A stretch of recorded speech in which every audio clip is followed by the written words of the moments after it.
Hello बच्चों, स्वागत है आप सभी का आपके अपने चैनल गॉड क्लासेस पर। बच्चों, आज की जो क्लास है उसमें मैं एक और प्रीवियस ईयर पेपर आप लोगों को कराने वाला हूँ आज की इस क्लास में।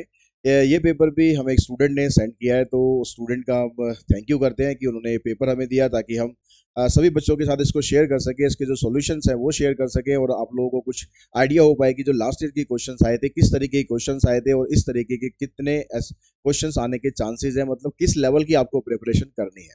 और साथ ही मैं रिक्वेस्ट करूंगा कि अगर कोई स्टूडेंट ऐसा देख रहा है जिसके पास कोई और पेपर है जो मैंने ऑलरेडी मैं करा चुका हूँ, अगर आपके पास कोई और पेपर अवेलेबल है अप्लाइड मैथमेटिक्स का, तो आप मेल कर सकते हैं मुझे classesgod@gmail.com पर, या फिर मुझे आप व्हाट्सएप कर सकते हैं 798, ठीक है, 79820526162 पर।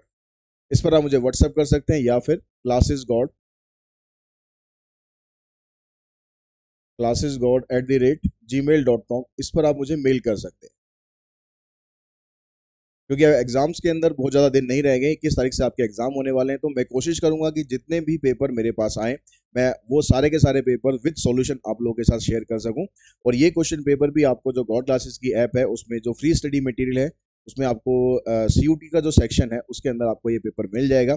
वहां से आप ये पूरा पेपर डाउनलोड कर सकते हैं और फिर आप पहले पेपर कर ले, उसके बाद आप वीडियो को देखें ताकि आप मैच कर सके कि आपकी प्रिपरेशन कितनी अच्छी चल रही है और कहाँ कहाँ पर ऐसी जगह हैं जहाँ पर आपको अभी और काम करने की जरूरत है। ठीक है, तो अब ज्यादा टाइम वेस्ट ना करते हुए हम स्टार्ट करते हैं। तो सबसे पहला क्वेश्चन यहाँ पर आपको दिया हुआ है, ठीक है, इसको नोट कर लेना अच्छे से। और जो पहला पेपर और जो पहला क्वेश्चन यहाँ पर दिया हुआ है, यहाँ पर आपसे मैक्सिमम वैल्यू पूछ रहा है, ये फंक्शन आपको दिया हुआ है यहाँ पर। तो फंक्शन कहता है, आई थिंक आपको ठीक दिख रहा होगा, यहाँ पर 2x³ -24x प्लस 107, ये हमारे पास fx है। 2x³ -24x plus 107। अब इसकी मैक्सिमम वैल्यू आपसे पूछ रहा है और इंटरवल आपको दे रखा है -3 और -1। तो हम क्या करेंगे, यहाँ पर एब्सोल्यूट वैल्यू निकालेंगे। तो एब्सोल्यूट वैल्यू निकालने के लिए आप पहले डेरिवेटिव करते हैं। डेरिवेटिव आ जाएगा 6x² -24। अब यहाँ से और तो कुछ बचेगा नहीं, उसका तो जीरो हो जाएगा। इसको जीरो के बराबर पुट करते हैं, तो मैं यहीं पर जीरो के बराबर पुट कर देता हूँ, 6 कॉमन निकाल देते हैं। तो x की आपके पास दो वैल्यू यहाँ पर आएंगी, +-2। तो दो वैल्यू हमारे पास यहाँ पर आ चुकी है और दो वैल्यू ये है, जो एक्सट्रीम पॉइंट होते हैं ये लेते हैं। तो टोटल आपके पास 4 पॉइंट हैं, इन चारों पॉइंट्स को बारी बारी से आपको fx में यहाँ पर आपको रख के देखना है कि किस पॉइंट से आपको मैक्सिमम वैल्यू मिलती है। तो यहाँ पर जो सबसे मैक्सिमम वैल्यू है 143 है। तो अगर मान लो हमने कोई एक पहला पॉइंट रखा, उससे हमें मैक्सिमम वैल्यू मिल गई, तो वही हमारा आंसर हो जाएगा। अब डिपेंड करता है कि हमें किससे आंसर मिलता है। तो -3 हम पहले रख के देखते हैं यहाँ पर। तो मैंने रखा है यहाँ पर f-3, तो यहाँ पर 2 -3 का क्यूब। मैं यहाँ पर वैल्यूज पुट कर करके आपको मतलब समझाने के लिए लिख रहा हूँ, आप इसको फटाफट वर्बली जितना जल्दी सॉल्व कर सकते हो उतना जल्दी सॉल्व करने की कोशिश करें। ठीक है, यहाँ पर आ जाएगा -27, 27 2 जा 54, इधर आ जाएगा 24 3 जा 72 प्लस 107। तो -54 प्लस 7 + 2 9, यहाँ 7 यहाँ 1, 9 -4 करेंगे 5 आ जाएगा, 7 -5 करेंगे 2 आ जाएगा और यहाँ पर आ गया 1। तो 125 आ रही है। 125 हालांकि यहाँ पर है, लेकिन क्या पता 139 हो, 129 हो, और भी वैल्यूज हो सकती हैं। तो हम f-1 भी रख के देखते हैं। तो यहाँ पर जैसे -1 रखेंगे आप, 2 -1 का क्यूब -24 -1 प्लस 107। तो यहाँ पर ये बनेगा -2, यह आ जाएगा +24 और प्लस 107। 24 में से 2 माइनस करेंगे 22 आएगा, 22 इसके अंदर ऐड करेंगे तो 22 और 7 29, 129 आ रहा है। ठीक है, उससे बड़ी वैल्यू थोड़ी सी हो गई। अब 2 या -2 से रख के देखते, तो आप माइनस मेरे ख्याल, चलो पहले 2 से रख के देख लेते हैं क्या आएगा। वैसे -2 से आंसर आना चाहिए शायद इसका। तो 2 का क्यूब -24 इंटू में 2 प्लस 107। तो यहाँ पर 8 2 जा 16 हो गया और 24 2 जा 48 प्लस 107। अब यहाँ पर देखो 48 आपको माइनस करना है, तो जो भी वैल्यू आएगी, अगर आपको आइडिया है कि ये वाली वैल्यू इनसे कम आएगी तो कोई टाइम वेस्ट करने की जरूरत नहीं है।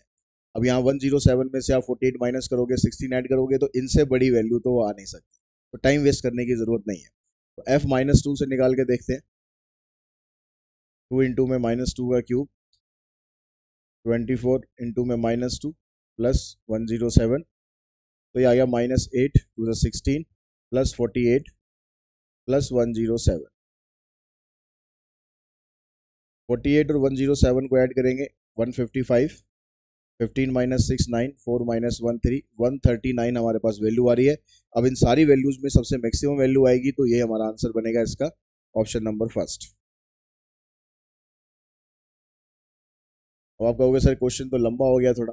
बिल्कुल लंबा हो गया, और कुछ क्वेश्चन लंबे हो भी सकते। ऐसा नहीं है कि सारे के कुछ सारे क्वेश्चन आप बिल्कुल ऐसे करोगे कि क्वेश्चन देखा आंसर टिक करा, क्वेश्चन देखा आंसर टिक करा। ऐसा जरूरी तो नहीं है, बैलेंस आता है। ठीक है, अब यहाँ पर जो सेकंड क्वेश्चन है, यहाँ पर कहता है y इक्वल्स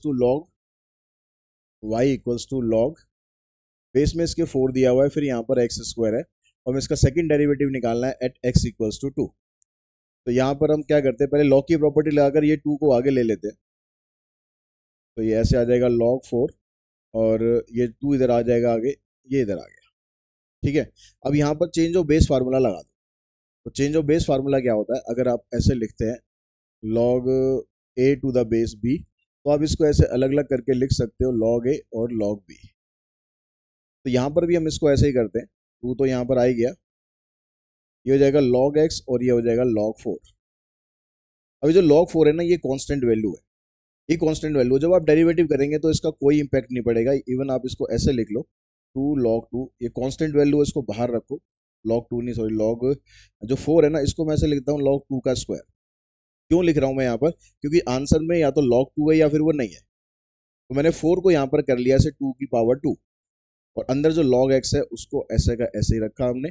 और ये वाला जो 2 है ना, ये भी आगे आ जाएगा प्रॉपर्टी लग के, तो ये बन जाएगा 2 इंटू में 2 log 2 और इनटू में log x। इससे आप इसको कैंसिल कर दो। अब ये फंक्शन आपका सिंप्लीफाई हो चुका है बिल्कुल। अब आपको बस डेरिवेटिव करना है। पहले हमने डेरिवेटिव करा, ये जो 1/log 2 है ये ऐसे कैसे रहेगा, ये तो कांस्टेंट है, इसका कुछ नहीं करना। इसका करेंगे आएगा 1/x। फिर सेकंड डेरिवेटिव करेंगे आप, तो सेकंड डेरिवेटिव में भी ये ऐसे का ऐसे ही रहेगा। इसका डेरिवेटिव करोगे आएगा -1/x²। अब यहाँ पर कहता है कि अब x की जगह 2 पुट करना है, तो x की जगह यहाँ पर 2 पुट करने पर क्या बन जाएगा, -1/log 2 इंटू में 2 का स्क्वायर। 2 का स्क्वायर होता है 4, तो आंसर आ गया -1/4 log 2। तो यहाँ पर आ जाएगा -1/4 log 2। इसके बेस में ई लगा हुआ है, तो बेस में आप ई लगाओ या मत लगाओ, कोई फर्क नहीं पड़ता है। अगर कुछ भी बेस नहीं है तो इसका मतलब बेस ई कंसीडर होता है। तो यानी इसमें ऑप्शन बना आपका सेकंड वाला। अब यहाँ पर आपको मैच द कॉलम करने हैं। मैच द कॉलम में जहां से आपको सबसे आसान पड़ता है ना, वहां से आपको स्टार्ट करना है। तो इनको मैच करते हैं। देखिए यहाँ पर ए यहाँ पर 4 है, ए यहाँ पर 3 है। ऐसा कुछ देख लोगे जिसमें जो सबसे अलग हो, ऐसा कुछ है नहीं जो सबसे डिफरेंट आ रहा हो। तो फिर आप ये देखो, जैसे y equals to x square है, इस पॉइंट पर इसका स्लोप पूछ रहा है, स्लोप ऑफ नॉर्मल पूछ रहा है। तो नॉर्मल का स्लोप होता है dx/dy। हमारे पास यहाँ से dy/dx निकलेगा, पहले वाले का क्या निकलेगा, dy/dx 2x आएगा। ठीक है, और यहाँ पर 1 1 पॉइंट है, तो 1 1 यहाँ पर पुट करेंगे तो 2 आ जाएगा। यानी जो नॉर्मल का स्लोप आना चाहिए वो आएगा -1/2। तो -1/2 यहाँ पर है, तो ए का ऑप्शन बनेगा 4। ए का ऑप्शन बनेगा 4, मतलब ये वाला ऑप्शन आपका नहीं होगा। ठीक है, अब इसमें से इन सारों में से जो बिल्कुल डिफरेंट है ऐसा कुछ है, डी है ऐसा। डी देखो, यहाँ पर 1 है, डी यहाँ पर 3 है, डी यहाँ पर 2 है। तो डी से आपको आंसर आपका क्लियर पता चल जाएगा, तो सीधा डी पे चले जाओ। बी और सी पे टाइम वेस्ट करने की जरूरत नहीं है, क्योंकि बी और सी कॉमन आ रहे हैं। देखो बी यहाँ पर 3 है, बी यहाँ पर 3 है। अगर मान लो बी का ऑप्शन 3 निकल जाता तो हम इसको तो कैंसिल कर देंगे, लेकिन फिर हमारे पास 2 ऑप्शन बचेंगे। डी से आपको क्लियर कट पता चल जाएगा आपका आंसर क्या है। तो डी पर हम डेरिवेटिव करते हैं। यहाँ पर इसका डेरिवेटिव करेंगे, 6x आ गया, इधर आ गया 2, पॉइंट दे रखा 1 9, तो 1 यहाँ पर पुट करेंगे तो 6 + 2 8 आ गया। और जब स्लोप ऑफ नॉर्मल निकालेंगे तो -1/8 हो जाएगा। तो डी का जो ऑप्शन है वो बनेगा फर्स्ट। तो डी का ऑप्शन फर्स्ट यहाँ पर है, तो यही आपका आंसर है। तो मैच द कॉलम में हमेशा आप छोटे से छोटा करने की कोशिश करना, कि जितना कम से कम में हमारा काम हो जाए। नेक्स्ट क्वेश्चन है इसके अंदर, यहाँ पर कहता है कि ये dx अपॉन में ये ex लिखा हुआ है, एक्चुअली में e की पावर x होना चाहिए। यहाँ पर ये गलत लिखा हुआ है कि e की पावर यहाँ पर x होना चाहिए। तो क्वेश्चन आपके पास कुछ ऐसे है, ये dx अपॉन e की पावर x प्लस e की पावर -x प्लस 2। तो ये जो माइनस में है ना, इसको आप प्लस में कर लो। इसको प्लस में करेंगे तो ये आ जाएगा 1/e की पावर x प्लस 2। एलसीएम लेंगे इसका नीचे वाले का, तो एलसीएम में ये यहाँ पर e की पावर x आ जाएगा, इसको आप इससे मल्टीप्लाई करेंगे e की power 2x plus 1 plus 2 into में e की पावर x, ये वाली टर्म शिफ्ट होके ऊपर आ जाएगी। तो ये बन गया ऐसे e की पावर x dx, और जो ये वाली टर्म है ना, इसको आप ऐसे लिख सकते हो e की पावर x प्लस 1 का होल स्क्वायर। e की पावर x का स्क्वायर करेंगे ये आ जाएगा, 1 का स्क्वायर करेंगे ये आएगा, 2ab करेंगे तो ये आ जाएगा। अब यहाँ पर जो नीचे वाली टर्म ब्रैकेट के अंदर जो टर्म आ रही है उसका डेरिवेटिव ऊपर है, तो जब नीचे वाले फंक्शन का डेरिवेटिव ऊपर होता है, एग्जैक्ट नहीं है क्योंकि यहाँ पर पावर 2 भी है, तो आप सीधा लॉग में तो ले नहीं सकते, लेकिन पुट करके तो आप इसको ले ही सकते हो कि आप इसको पुट करो, e की पावर x प्लस 1 को आप t पुट करोगे तो e की पावर x dx की जगह dt आ जाएगा। तो क्वेश्चन आपका बन गया ऐसे 1/t² dt। अगर आपको ये पता है कि भाई नीचे वाले का डेरिवेटिव करने पर ये जो अंदर फंक्शन आएगा उसका डेरिवेटिव ऊपर है, तो सीधा आप इसमें जो 1/x² होता है ना उसका इंटीग्रेशन लगा दो सीधा, क्योंकि लगना तो वही है, चाहे आप पुट करके करो चाहे वैसे ही करो। तो इसका इंटीग्रेशन होता है -1/t, और t की जगह आ जाएगा -1/e की पावर x प्लस 1। तो आंसर आएगा -e की पावर x प्लस 1, यानी ऑप्शन बनेगा इसका थर्ड।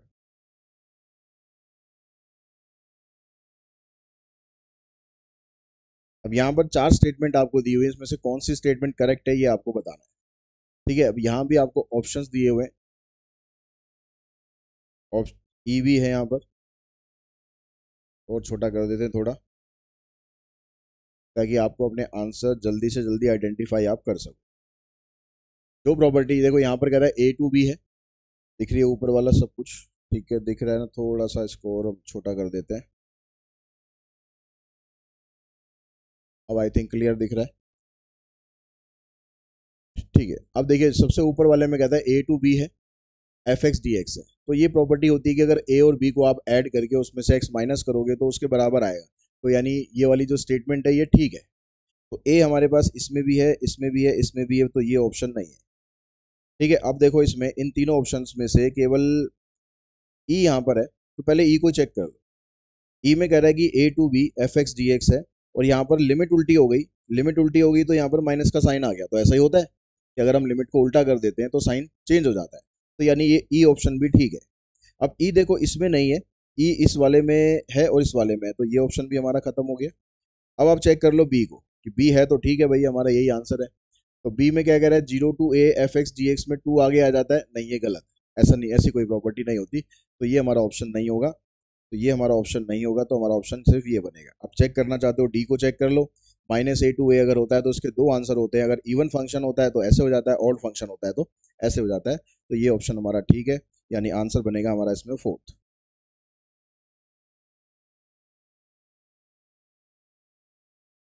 उसके बाद जो नेक्स्ट क्वेश्चन है, थोड़ा सा यहाँ पर ऑर्डर हो सकता है क्वेश्चन का ऊपर नीचे हो, लेकिन जैसा भी है हमारे पास क्वेश्चंस हैं, यही बहुत बड़ी बात है। ठीक है, नहीं तो अप्लाइड मैथमेटिक्स के तो क्वेश्चंस भी नहीं मिल रहे हैं लोगों को, हमारे पास एटलीस्ट क्वेश्चन तो है। तो यहाँ पर 1 से 2 लिमिट है, यहाँ पर देखो x की पावर ये 2x है, तो x की पावर 2x को ना आप ऐसे लिख लो, x की पावर x इंटू एक्स की पावर x, और अंदर आ गया यहाँ पर 1 + log x। अब आपको डेरिवेटिव अगर याद होगा x की पावर x का, उसका डेरिवेटिव याद है आपको, आई होप याद होना चाहिए, मैंने कई बार वीडियोस में बोला है कि x की पावर x का डेरिवेटिव आप डायरेक्टली याद कर लो, बहुत काम आएगा। तो x की पावर x का डेरिवेटिव ये होता है। अब हमने इंटीग्रल में प्रॉपर्टी पढ़ी थी, अगर कोई फंक्शन का डेरिवेटिव साथ में दिया होता है तो आप इसमें सीधा पावर रूल लगा दो, तो यानी इसका इंटीग्रेशन करने के लिए कोई टीवी पुट करने की जरूरत नहीं है, सिर्फ इसमें आप पावर रूल लगा दो, तो ये x की पावर 2 ऐसे बनेगा, लिमिट आ जाएगी 1 से 2। ठीक है, ये एफ एक्स है, एफ एक्स की पावर यहाँ पर 1 है, तो उसकी पावर 1 इंक्रीज करेंगे, डिवाइडेड बाई 2, ऐसा ही होता है ना उसमें पावर रूल के अंदर। अब यहाँ पर आप ये x की पावर x है, फिर पावर 2 है, तो इसको आप ऐसे लिख सकते हो कि x की पावर 2x डिवाइडेड बाई 2। अब लिमिट लगाओगे यहाँ पर 2, यहाँ भी 2, तो ये बनेगा 2 की पावर 2 × 2 = 4 अपॉन में 2, माइनस फिर 1 पुट करेंगे यहाँ पर तो 1 ही आ जाएगा, तो 1/2। 2 की पावर 4 हो गया 16, 16 में से 1 माइनस करोगे आ जाएगा 15/2, तो हमारा आंसर बनेगा इसमें 15/2।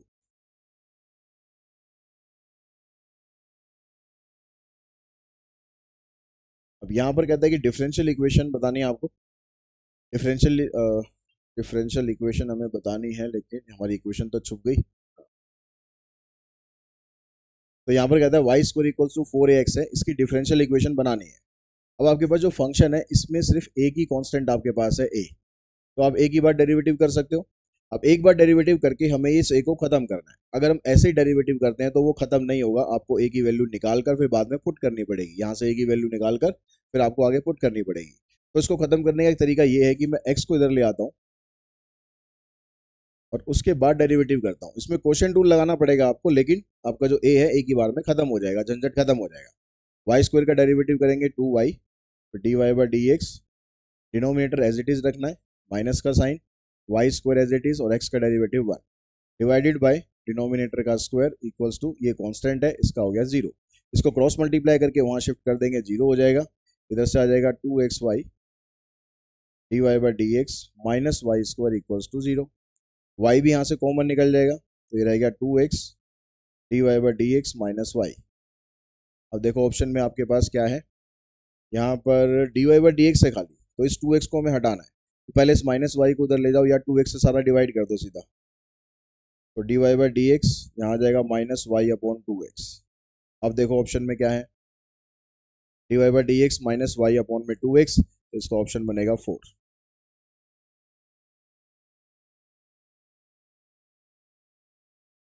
अब यहाँ पर ये कहता है कि differential equation of order 2 among the following.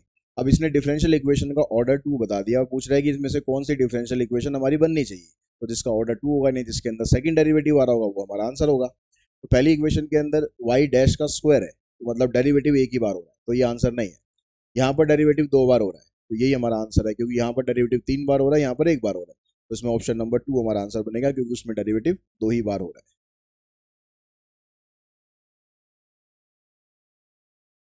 उसके बाद जो नेक्स्ट क्वेश्चन है, इसमें आपको पर्टिकुलर सॉल्यूशन निकालना है। पर्टिकुलर कैसे पता लगा, यहाँ लिखा तो नहीं है पर्टिकुलर, तो आपको जब ये कंडीशन दे दी जाएगी तो पर्टिकुलर सॉल्यूशन ही आपसे पूछ रहा है। तो यहाँ पर जो y d y by d x है, तो इसको e की पावर माइनस एक्स के साथ में dx को ले जाता हूँ, और यहाँ पर ये रह जाएगा ऐसे y डी वाई, इधर से हो जाएगा e की power minus x d x. दोनों को इंटीग्रेट करेंगे, y का आ जाएगा वाई स्क्वायर बाई 2, इसका e की पावर माइनस एक्स का माइनस e की पावर x आ जाएगा प्लस में c। अब यहाँ पर सिर्फ वाई स्क्वायर है, तो इस 2 को भी हम उधर शिफ्ट कर देते हैं, तो वाई स्क्वायर इक्वल्स टू 2 माइनस 2 e की power minus x plus 2c। ठीक है, ये 2c आ रहा है ना, तो 2 ये c तो कांस्टेंट ही हो गया ना, 2 और c दोनों मल्टीप्लाई करके कांस्टेंट ही होगा, तो खाली इसको c लिख लो। यहाँ पर 2 मल्टीप्लाई हो रहा है, तो फिर अभी रहने दो 2 यहाँ पर, क्योंकि पूरा कॉमन निकाल रखा है, तो हो सकता है कि आंसर में 2 कॉमन निकाल के हो, तो अभी रहने देते हैं, बाद में देख लेंगे। अब यहाँ पर y की जगह आप 0 पुट करोगे, y 0 इक्वल्स टू 0, इसका मतलब है कि ये वाली वैल्यू तो x की है जो ब्रैकेट के अंदर लिखी है, ये वाली वैल्यू y की है। तो है तो यहाँ पर दोनों 0, लेकिन आपको मतलब पता होना चाहिए। तो y की जगह 0 पुट कर दिया, यहाँ आ गया माइनस 2, e की पावर 0 करेंगे तो 1 हो जाएगा, प्लस में 2c। इसको इधर लाके काट देंगे तो c की वैल्यू निकलेगी आपके पास 1। c की वैल्यू 1 यहाँ पर पुट कर दो, तो आंसर क्या बना, y square equals to minus 2 e की पावर माइनस एक्स प्लस में 2। ठीक है, अब यहाँ से 2 कॉमन निकाल दोगे, तो इसमें से ऑप्शन आपका ये वाला बन जाएगा। 2 कॉमन निकाल दोगे तो यहाँ से तो 1 बचेगा, यहाँ से माइनस का साइन और e की पावर माइनस एक्स, तो ऑप्शन नंबर बनेगा हमारा इसका 4।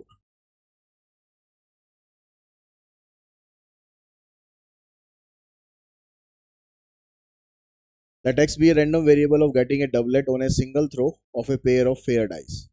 ये कह रहा है कि आपको पेयर ऑफ डाइस फेंकना है, मतलब 2 डाइस इकट्ठी फेंकनी है, पेयर में फेंकनी है। तो पेयर में जब होता है तो उसके अंदर 36 इवेंट बनते हैं। अब उसमें से कह रहा है कि डबलेट जो है वो हमारी सक्सेस है। तो डबलेट होता है जब सेम नंबर आ जाते हैं, 1 1 2 2 3 3 4 4, ये डबलेट होते हैं। तो कितनी बार आते हैं, ये टोटल मिलाकर 6 बार आते हैं आउट ऑफ 36। तो ये तो बन गया आपका P, और Q बन गया 5/6। अब कहता है कि if pair of dice fair dice is throne 3 times, n हो गया 3, तो आपसे EX पूछ रहा है। तो अभी यहाँ पर EX निकालने के लिए आपको जो प्रोबेबिलिटी डिस्ट्रीब्यूशन होता है ना, वो बनाने की बिल्कुल जरूरत नहीं है। क्यों जरूरत नहीं है, क्योंकि डाइस को जब आप थ्रो करते हो तो वो क्या होता है, ऑटोमेटिकली रिप्लेसमेंट होता है। यहाँ पर विद रिप्लेसमेंट वाला केस बन रहा है, अपने आप बन रहा है, बिना गए बन रहा है विद रिप्लेसमेंट, क्योंकि डाइस है। डाइस में आप नंबर कम ज़्यादा तो कर नहीं सकते, जितने नंबर हैं उतने ही रहने, चाहे आप कितनी बार भी थ्रो कर लो। तो डाइस का क्वेश्चन आ जाए या कॉइन का क्वेश्चन आ जाए तो वो ऑटोमेटिक रिप्लेसमेंट होता है, और उसमें जो मीन होता है, ई एक्स का मतलब मीन ही होता है, तो इसका फार्मूला होता है एन इंटू पी। तो सीधा आप इससे निकालो, एन की जगह 3, पी की जगह 1/6, आंसर आ जाएगा 1/2। इसमें ऑप्शन बनेगा हमारा ये 1/2।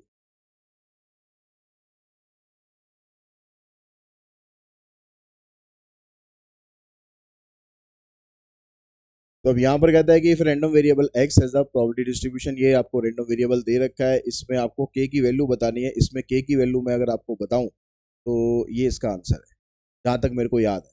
ठीक है, जहां तक मेरे को याद है, इस तरह का क्वेश्चन कई बार आया हुआ है, फिर भी एक बार चेक कर लेते हैं। 7 और 2 9 और 1 10, 10k²।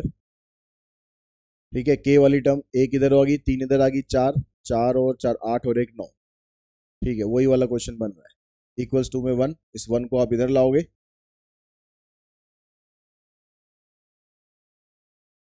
इसके फैक्टर करोगे,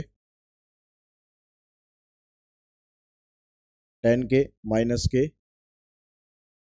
तो यहाँ से 10k कॉमन निकालेंगे, k+1, और यहाँ से -1 कॉमन निकालेंगे, k+1। तो यहाँ से 10k-1 एक फैक्टर बना, और दूसरा फैक्टर k+1 आएगा। तो इधर से आपकी k की वैल्यू 1/10 आ जाएगी, इधर से -1 आएगी, उसको हम रिजेक्ट कर देंगे क्योंकि k की वैल्यू नेगेटिव होने से प्रोबेबिलिटी नेगेटिव हो जाएगी।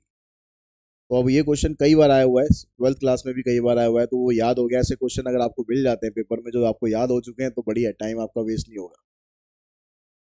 ठीक है, ये क्वेश्चन आ गया आपके पास, ये भी कंपल्सरी सेक्शन का ही लास्ट क्वेश्चन है। ठीक है, इसमें कहता है the linear programming problem minimize z equals to 3x plus 4y subject to the constraint x plus y equals to 4 and this has a unique optimal solution, unbounded feasible set, infeasible, infinite, many optimal solution.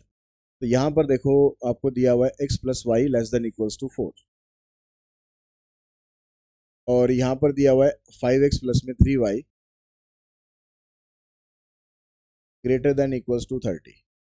तो यहाँ पर जो solution बनेगा, I think ये solution bounded बनेगा, क्योंकि यहाँ पर एक लेस वाली इक्वेशन आ रही है। अनबाउंडेड ये तब बनता है जब दोनों में ही ग्रेटर देन का साइन। तो फिर भी अब चेक कर लेते हैं, ठीक है, कि बाउंडेड बनेगा या नहीं बनेगा।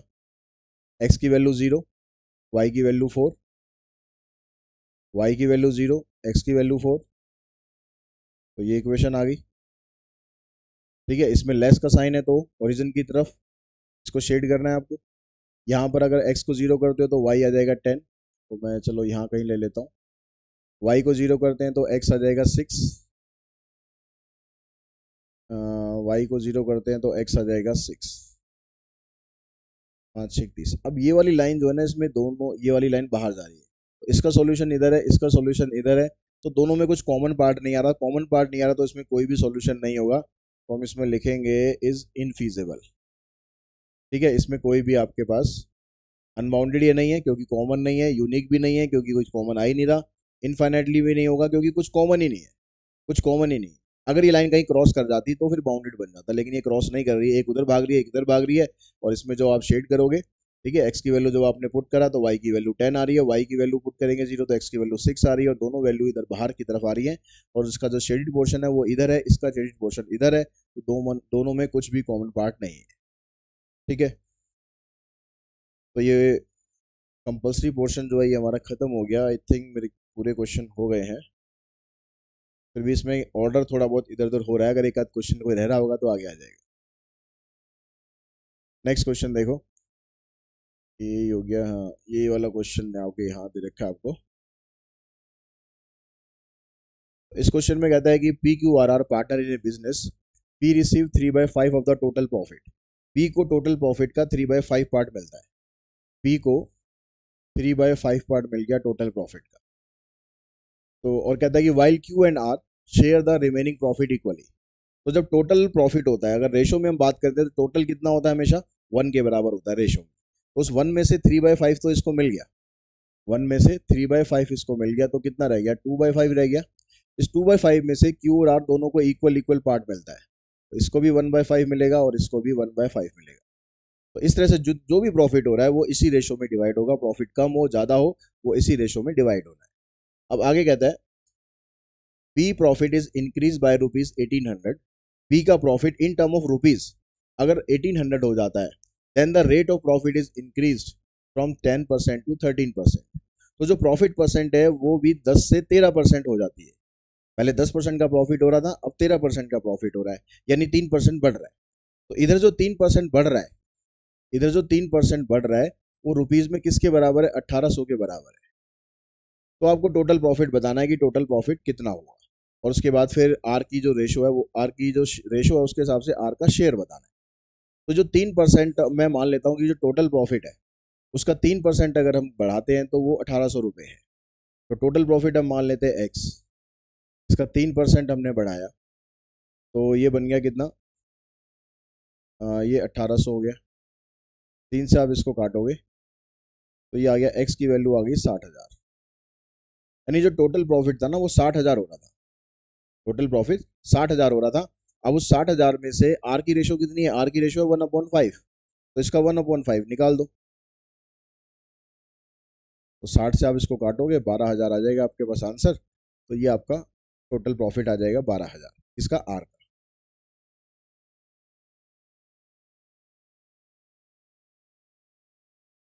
यहाँ कहता है Sanjay and Sanjeev started A business by investing money in the ratio 5:3।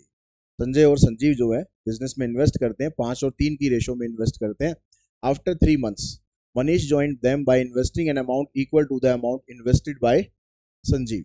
तो संजीव ने जितना पैसा इन्वेस्ट किया है उतना ही पैसा लेके मनीष आ जाता है कि भाई बिजनेस में मेरे को भी शेयर करना है। 3 महीने के बाद मनीष आ जाता है, संजीव ने कह रहा जितना पैसा संजीव ने लगाया ना उतना मैं भी लगाऊंगा, और वो 3 महीने के बाद बिजनेस में ज्वाइन करता है। तो यहाँ पर जो टाइम ड्यूरेशन है तीनों का अलग अलग हो गया। पहले दो ने स्टार्ट किया, किस किसने? संजय ने और संजीव ने। कितना कितना लगाया? 5 और 3 की रेशो में लगाया। इसने 5 लगाया, इसने 3 लगाया, और जो मनीष था वो आया, उसने कहा कि भाई मैं भी संजीव के बराबर लगाऊंगा, तो संजीव ने 3 लगाया, तो इसने भी 3 लगाया। लेकिन टाइम ड्यूरेशन उनकी अलग अलग हो गई। तो संजय ने पैसा लगाया 5, वो पूरे 12 महीने के लिए लगाया, इसने भी 12 महीने के लिए लगाया, लेकिन ये 3 महीने के बाद आया तो इसने 9 मंथ्स के लिए पैसा लगाया। तो यहाँ से आप 3 कॉमन निकाल दो, यहाँ बचेगा 4, 4×5 = 20, यहाँ से 3 कॉमन आ जाएगा 12, यहाँ से 3 कॉमन आ जाएगा 9, और तो कुछ आएगा नहीं। ये इनकी अब प्रॉफिट परसेंटेज हो गई, प्रॉफिट रेशो हो गई। अब कह रहा है eight the end of year the business has a profit of ₹82,000। अब बिजनेस में 82,000 का प्रॉफिट हुआ, तो मनीष का प्रॉफिट कितना था? अब मनीष कौन था? जो लास्ट में आया था। मनीष का प्रॉफिट है यहाँ पर 9, तो रेशो के हिसाब से करेंगे तो मनीष का हो गया 9, टोटल करेंगे 12 और 9 21, 21 और 20 41, इनटू में टोटल प्रॉफिट 41 दो पे कट जाएगा, 9 दूनी 18, तो 18,000 प्रॉफिट हो जाएगा। ये आंसर आ जाएगा।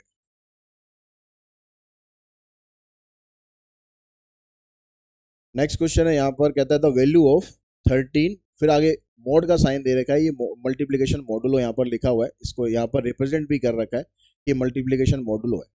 तो इसका मतलब हो गया कि आपको 13 और 18 का मल्टीप्लाई करके इसका मॉड 15 फाइंड करना है, ये मतलब हुआ। तो 13 को डिवाइड करेंगे तो ये तो 13 ही रहेगा क्योंकि तो छोटी वैल्यू है। 18 को डिवाइड करेंगे तो 3 रिमाइंडर बचेगा, और 13 3 जा 39 आ गया। अब 39 को आप 15 से डिवाइड करोगे तो 15 दूनी 30, बच गया 9, तो 9 आपका आंसर आएगा, रिमाइंडर आ जाएगा 9।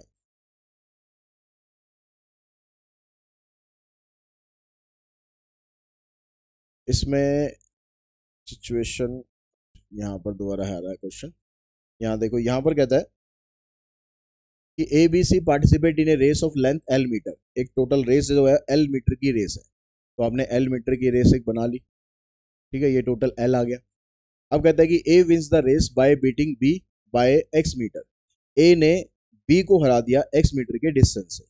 तो ए मतलब यहाँ पर पहुंच गया, और बी जहां भी है वो इससे एक्स मीटर पीछे है, ये मतलब हुआ इसका। और सी को उसने हटाया वाई मीटर से। अब सी कहां पर है? सी यहाँ पर है या यहाँ पर है? तो उसके लिए आगे बता रहा है कि सी स्कोर्ड सेकंड पोजीशन, यानी सी इन दोनों के बीच में यहाँ पर कहीं है। तो ए ने सी को वाई मीटर के डिस्टेंस से हराया है, तो ये वाई होना चाहिए। तो आपसे पूछ रहा है कि जो डायग्राम है इसमें से कौन सा ठीक है। तो ये फिनिशिंग पॉइंट है, यहाँ पर ए है, ठीक है।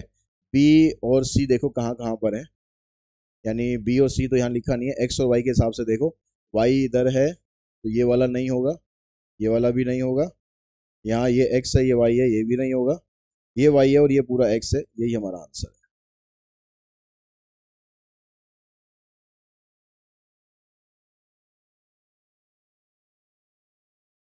A man rows a boat downstream in 3 hours and return back in 6 hours। जब वो डाउन स्ट्रीम जाता है तो 3 घंटे का टाइम लगता है, यानी जो डाउन स्ट्रीम टाइम है वो 3 घंटे का टाइम है, और जब वापस आता है अब स्ट्रीम टाइम हो गया वो 6 घंटे का हो गया। If the speed of boat in still water is 6, speed of boat in still water यानी x, ये 3 दे दिया आपको। देन स्पीड ऑफ स्ट्रीम, तो स्पीड ऑफ स्ट्रीम मतलब y आपको बताना है। तो यहाँ पर इनसे रिलेटेड जो फार्मूला होता है ये होता है x अपॉन में y, t2 plus t1 divided by t2 minus t1। तो x की जगह 3, y हमें निकालना है। दोनों को ऐड करोगे 6 और 3 9, और इन दोनों को ऐड करोगे, इन दोनों को माइनस करोगे तो 6 में से 3 गए 3, 3 3 9, 3 से ये भी कट जाएगा तो y की वैल्यू आ जाएगी 1, यानी स्पीड ऑफ स्ट्रीम आएगी 1 kilometre per hour. Then the speed of stream, 1 तो आंसर में नहीं है, 1 तो आंसर में ही नहीं है, तो कहीं गलती तो नहीं हुई है। देखो speed of boat in still water ये 6 है, ये 6 दे रखी है, ये लिखने में गलती होगी हमारी। तो यहाँ पर 6 करेंगे तो यहाँ 3 से इसको कैंसिल करेंगे, 2 आएगा तो यहाँ पर y की वैल्यू आ जाएगी 2, तो ये हमारा आंसर आएगा।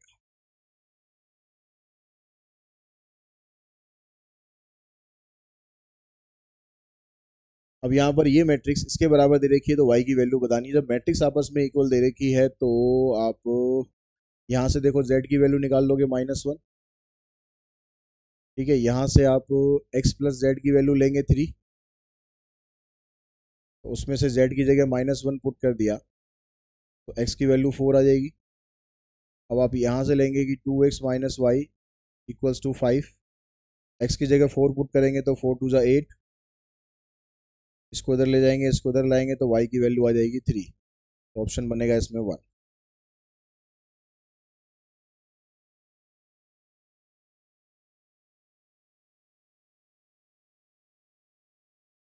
थोड़ा सा ऊपर ही कर लेते हैं, स्पेस मिल जाए क्वेश्चन करने के लिए। क्वेश्चन ये वाला करना है, यहाँ पर कह रहा है कि maximum revenue for the demand function, ये डिमांड फंक्शन है।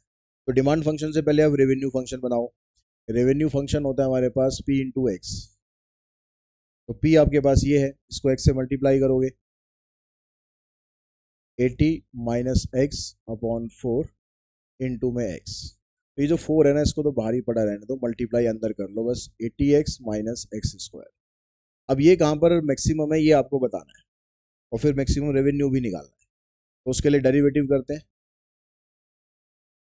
डेरिवेटिव करेंगे तो आगे आपके पास 80 माइनस 2x, इसको 0 के बराबर पुट करोगे तो ये तो उधर जाके 0 हो जाएगा।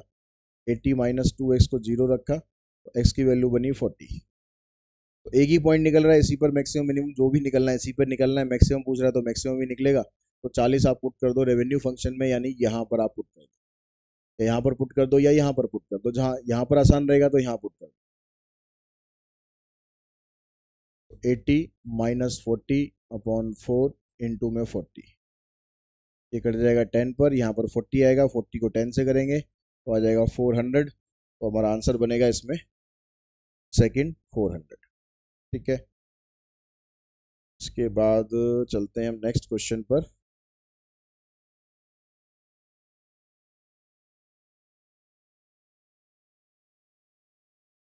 नेक्स्ट क्वेश्चन आ गया आपके पास ये, इसमें भी आपको अलग अलग ऑप्शन दे रखे हैं, ठीक है जी। यहाँ पर कहता है y equals to x cube log x, x cube log x, इसके बेस में e लिखा हुआ है तो वो लिखने की आपको जरूरत नहीं है सॉल्व करते हुए।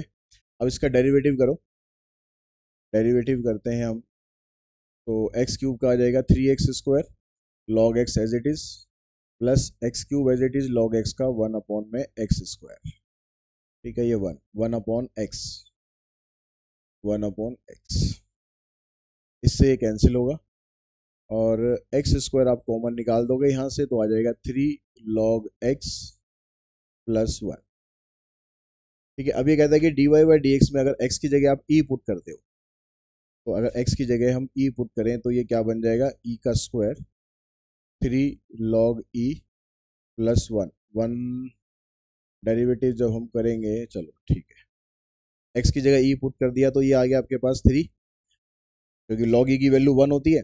यहाँ पर 1 पुट करेंगे, 1 इंटू 3 3 हो जाएगा, और 3 के साथ ये प्लस 1 कर देंगे 4, तो ये बन जाएगा आपके पास 4e²। तो ये कह रहा है कि होना चाहिए सिर्फ 4e, तो मतलब ये गलत है। तो ए जिस ऑप्शन में आ रहा है ये हमारा गलत है। बचा हमारे पास ये। अब इसके हिसाब से, अब सेकेंडरी ये d y by d x यहाँ पर लिखा नहीं है, इसने लिखना चाहिए। ये d y by d x ही आपसे पूछ रहा है थी, तो यहाँ पर x² d y by d x पूछ रहा है, यहाँ पर d y by d x. हाँ, तो यहाँ पर देखो d y by d x ये हमारे पास आया है, ठीक है। अगर मैं यहाँ से इस 3 को हटाकर इसको पावर में ले जाऊँ, लॉग की प्रॉपर्टी लगा देते हैं, ऐसी पावर में जबरदस्ती नहीं लेके जाना, लॉग की प्रॉपर्टी लगाएंगे तो ये इधर आ जाएगा, तो ये ऐसे बन जाएगा x² लॉग x³ + 1। तो ये आपको दे रखा है x² इंटू में 1 + log x³। तो ये ऑप्शन हमारा ठीक है, यानी बी भी गलत है। तो बी किसी में आ रहा है, बी इसमें आ रहा है, तो ये भी गलत है, हमारा आंसर ये आ गया। आगे आपको चेक करने की जरूरत नहीं है, अगर सेकंड डेरिवेटिव निकाल के आप चेक करोगे तो ये दोनों उसमें सही आ रहे होंगे। आप चेक करना चाहो कर लेना, लेकिन आपको वहां पर टाइम सेव करने की जरूरत है, तो जितना नेसेसरी है उतना आप करें। उसके बाद नेक्स्ट क्वेश्चन पे आते हैं। यहाँ पर कहता है the least number of time must a fair coin be tossed so that the probability of having at least one head। तो at least one head का मतलब हो गया probability of x greater than equals to 1। ये कितनी होनी चाहिए? more than 80%, more than 80%। इसको आप, क्योंकि 1 से बड़ी है, 1 से बड़ी तो हमें पता नहीं कितनी है, अभी तो n हमें निकालना है, 1 2 3 4 5 वो पता नहीं कितनी होगी। तो ऐसे क्वेश्चंस में हम क्या करते हैं, 1 में से जो बच गया, बच कौन सा गया, 0 वाला केस बच गया, उसको माइनस कर देते हैं, 80/100 ही हो गया। 20 से काटेंगे तो 4 और 5। अब यहाँ से इसको इधर ले जाओ, इसको इधर लाओ, 1 - 4/5 ग्रेटर देन px = 0। ये आ जाएगा 1/5। इधर आ गया आपके पास px = 0 का मतलब है जब कॉइन की क्वेश्चन आप करते हो तो उसमें जो विद रिप्लेसमेंट है वो अपने आप हो जाता है। तो उसमें जो फार्मूला आप लगाओगे बाइनोमियल डिस्ट्रीब्यूशन का NC0, और 1/2 की पावर सीधा n कर दो, पी और क्यू करने की जरूरत ही नहीं है, क्योंकि पी और क्यू दोनों उसमें बराबर होते हैं, 1/2 1/2। तो आप 1/2 की पावर फिर n करोगे, एक बार n-n करोगे तो कुछ फायदा तो होना नहीं, आना तो n ही है। तो यानी यहाँ पर ये 1 हो गया, इधर रह गया आपके पास, इधर रह गया आपके पास ये। इसका अगर मैं रेसिप्रोकल कर दूं तो साइन चेंज हो जाएगा ऐसे। अब 2 की पावर आपको ऐसी ढूंढनी है कि वो 5 से बड़ा आ जाए। तो 2 की पावर 2 तो 4 होता है, लेकिन 2 की पावर 3 करते ही वो 8 हो जाएगा। तो यानी आंसर बनेगा आपका इसमें 2 की पावर 3। ठीक है, उसने एटलीस्ट पूछा है कि कम से कम कितना होना चाहिए, तो कम से कम 3 होना चाहिए, उससे ज्यादा जितना मर्जी हो, 4 भी हो सकता है, 5 भी हो सकता है, लेकिन एटलीस्ट के हिसाब से देखेंगे तो आंसर सिर्फ हमारा 3 बनेगा।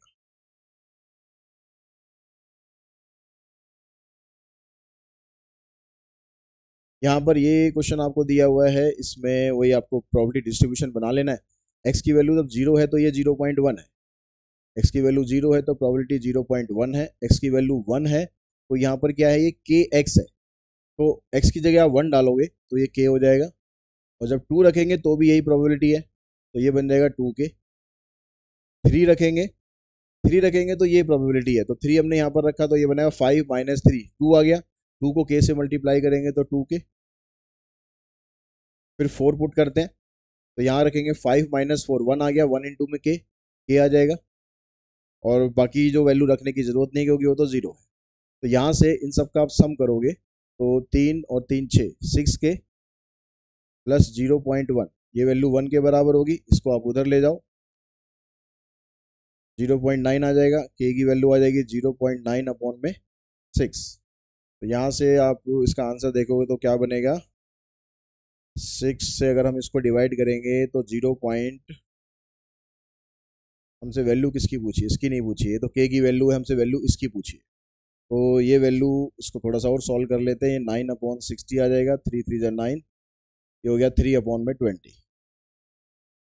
अब ये वैल्यू कह रहा है कि x ग्रेटर देन और इक्वल्स टू 2 की बताओ, यानी इसमें 2 3 और 4 आ जाएंगे, तो 2 2 4 और 1 5, यानी 5 के आ गया, के की जगह आप वो वैल्यू रखोगे तो 15/20, 5 से 15, 5 चौक 20, 4 से आप डिवाइड करोगे ना, 4 7 जा 28 आएगा, तो 0.7 इसी ये स्टार्ट हो रहा है, तो यही हमारा आंसर बनेगा। ठीक है, पूरा डिवाइड करने की जरूरत ही नहीं, जितने से काम चल जाए उतने से काम चलाना है। तो नेक्स्ट क्वेश्चन में कहता है कि for the year 2017 with 2015 as base year the quantity index up to 2 decimal is equals to. अब यह क्वांटिटी इंडेक्स निकालता है। नॉर्मली हमसे प्राइस इंडेक्स पूछता है, लेकिन दोनों में कुछ फर्क नहीं है, प्राइस की जगह यहाँ पर क्वांटिटी हो जाएगा, बस इतने फर्क है। अब उसमें जब हम क्या करते हैं, प्राइस इंडेक्स निकालते हैं तो करंट प्राइस होता है उसको ऊपर रखते हैं, जो बेस प्राइस होता है उसको नीचे रखते हैं। यहाँ पर जो करंट क्वांटिटी होगी उसको ऊपर रखना है, बेस क्वांटिटी को नीचे रखना है। तो करंट क्वांटिटी ये है, इसका टोटल कर लो। 5 5 10 और 6 16, बचा 1, 6 और 1 7, 8 5 13, 3 16 और 2 18, फिर बचा 1 2 और 1 3, 386 आ गया। यहाँ पर देखो आ गया आपके पास 6 5 11, 4 15, 15 और 2 17, 2 और 1 3। तो ये 386 आपको ऊपर रखना है, 370 नीचे रखना है, इनटू में कर देना है 100। ठीक है, अब 386 को अगर 370 से हम डिवाइड कर दें तो उसी से आपको आंसर आपको पता चल जाएगा। 1 से करेंगे पहले तो 6, 1 आ गया, यहाँ पर 0 लगाएंगे, डेसिमल आ गया, लेकिन छोटा रहेगा। ठीक है, छोटा रहेगा तो 0 लगाना पड़ेगा। अब 0 लगाकर आपके पास यहाँ पर आ गया। अब देखो ये कितने पे जाएगा, 5 से करते हैं तो 5 सत्ते 35, ज़्यादा हो जाएगा। 4 से करें, 4 सत्ते 28, 4 ते 12 और 2 14, 4 पे चला जाएगा। 1.04 आ रहा है, इसको 100 से मल्टीप्लाई करेंगे तो 104 पॉइंट समथिंग आएगा। तो 104 आपका यहाँ पर है, तो यही हमारा आंसर है।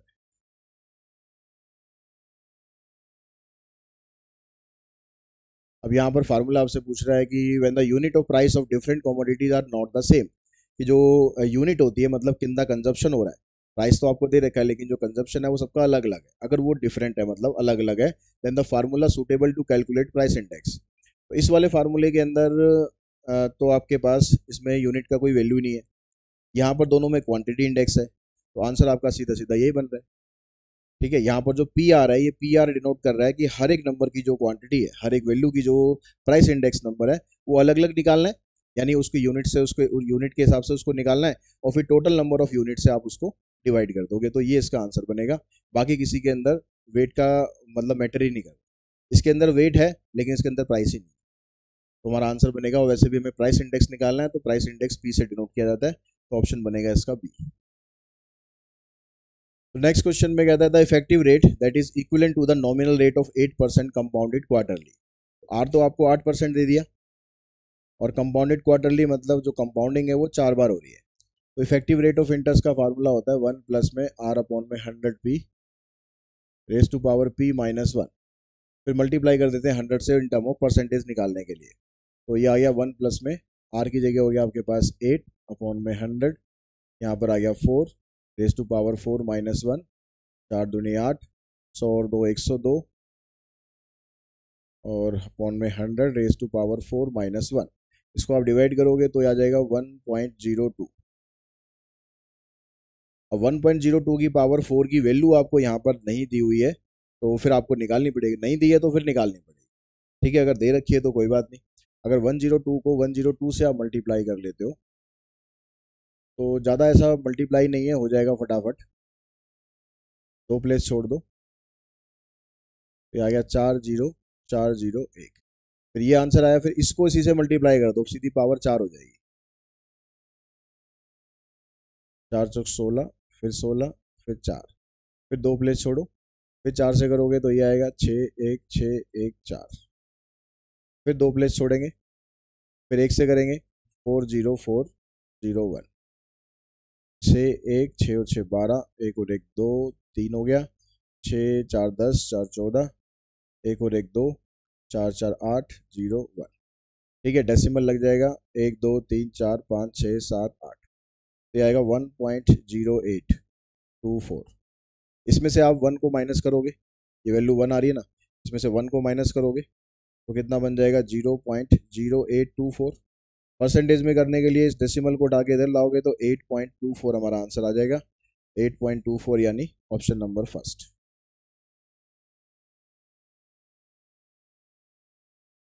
यहाँ पर निकालना है आपको the point estimate of population standard deviation.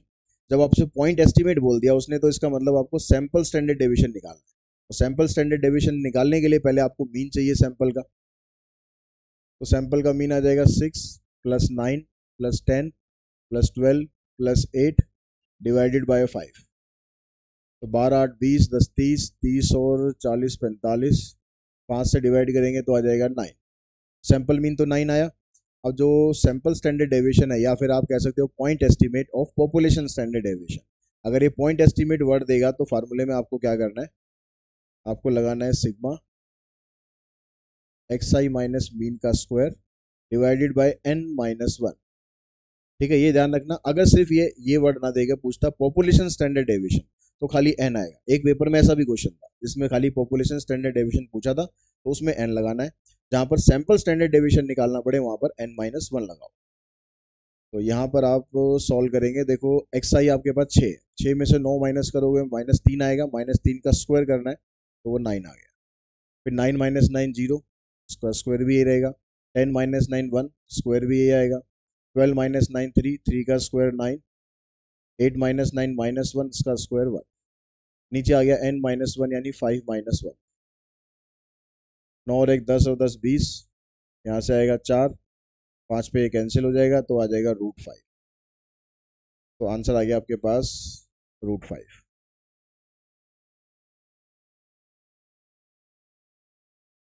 The optimal value of the LPP this and this अगर at the point. Optimal value इसमें से किस पॉइंट पर आ रही है ये आपको बताना है। तो आपके पास ये इक्वेशन है, ये इक्वेशन है, इनसे आप कॉर्नर पॉइंट निकाल लो। तो x की वैल्यू 0 करते हैं तो y की वैल्यू 50 आ जाएगी। y की वैल्यू 0 करते हैं तो x की 50 आएगी। ये आपके पास एक लाइन आ गई। यहाँ पर करते हैं x को 0 तो y की वैल्यू 90 आएगी, और y 0 करते हैं तो x की वैल्यू 30 आ जाएगी। ठीक है, अब इसमें से कॉर्नर पॉइंट आपके क्या क्या बनेंगे, शेडेड पोर्शन ये है। तो एक कॉर्नर पॉइंट 30 0 है, एक कॉर्नर पॉइंट 0 50 है, तो ये भी आपको दिया है, ये भी दिया हुआ है, और इसका जो इंटरसेक्टिंग पॉइंट है ये बन जाएगा 20 और 30 या 40 50। ये 20 और 30 बनेगा, देखो यहाँ पर 30 है ना, तो x की वैल्यू इससे कम ही होगी, तो 20 और 30 ही बन रहा होगा ये। बाकी इससे भी सेटिस्फाई देख करके देख लो, इससे तो हो रहा है। यहाँ पर मैं 20 रखता हूँ तो 20 दिए 60 और 30 90, तो ठीक है। ठीक है, ये वाला कॉर्नर, ये 3 कॉर्नर पॉइंट आ रहे हैं आपके पास। अब इन तीनों कॉर्नर पॉइंट में से optimal value of LPP maximum value पूछ रहा है। तो इन तीनों पॉइंट्स को रख के देख लेते हैं। z के अंदर z आपके पास है 4x प्लस में y, ये वाली वैल्यू रखते हैं तो यहाँ से 50 इधर रखेंगे तो 50 आएगी वैल्यू। ठीक है, इस पॉइंट से 50 आ गई। इस वाले पॉइंट से करते हैं तो 4 और 20 80 हो गया, यहाँ पर 30, तो इससे 110 आ जाएगी। 30 यहाँ पुट करते हैं तो 30 चौक 120, तो इस वाले पॉइंट से मैक्सिमम वैल्यू हमें मिल रही है, तो आंसर बनेगा हमारा 30 0 यानी ये वाला। ठीक है जी, 20 चौक 80 और 30 110। ठीक है,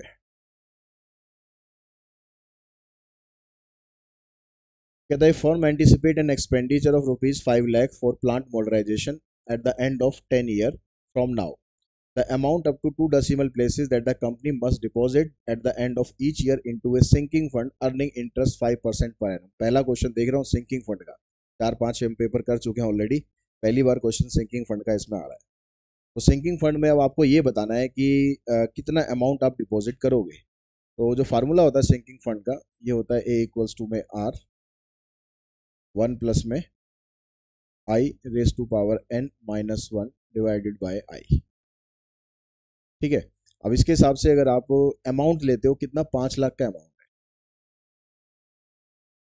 5 लाख हो गया। आर आपको फाइंड करना है 1 प्लस आई, तो 1 प्लस आई जो भी आएगा ना आपका ये आएगा। आप फिर भी चेक कर लो, देखो इंटरेस्ट कितना है 5% पर एनम है, तो 0.05 हो गया।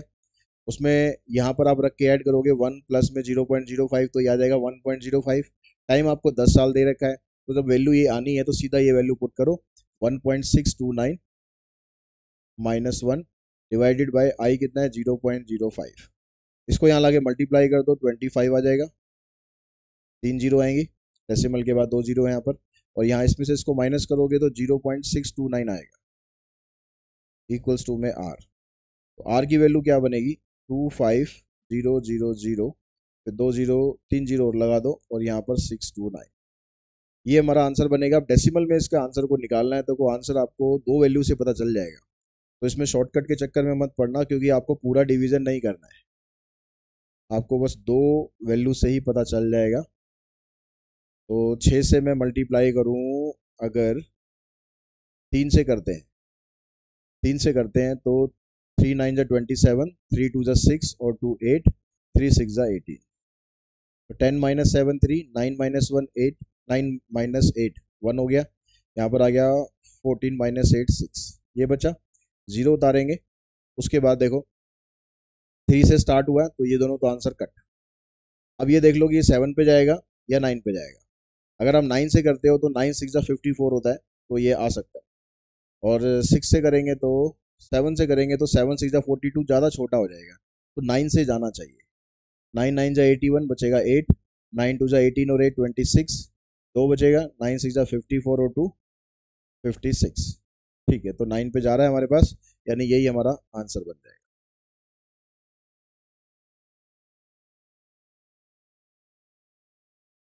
द रेट पर the rate per annum the rate per annum compounded semi-annually so that the present value of perpetuity of rupees 4000 payable at the beginning of each 6 month be this। अब यहाँ पर at the beginning कह रहा है, तो perpetuity का जो formula है ये बनेगा R + R/I। प्रेजेंट वैल्यू बता रहा है आपको कि 54,000 होनी चाहिए, परपेचुटी है 4,000 रुपए की, और जो आप इंटरेस्ट यहाँ पर दिया हुआ है वो दिया हुआ है सेमी एनुअली।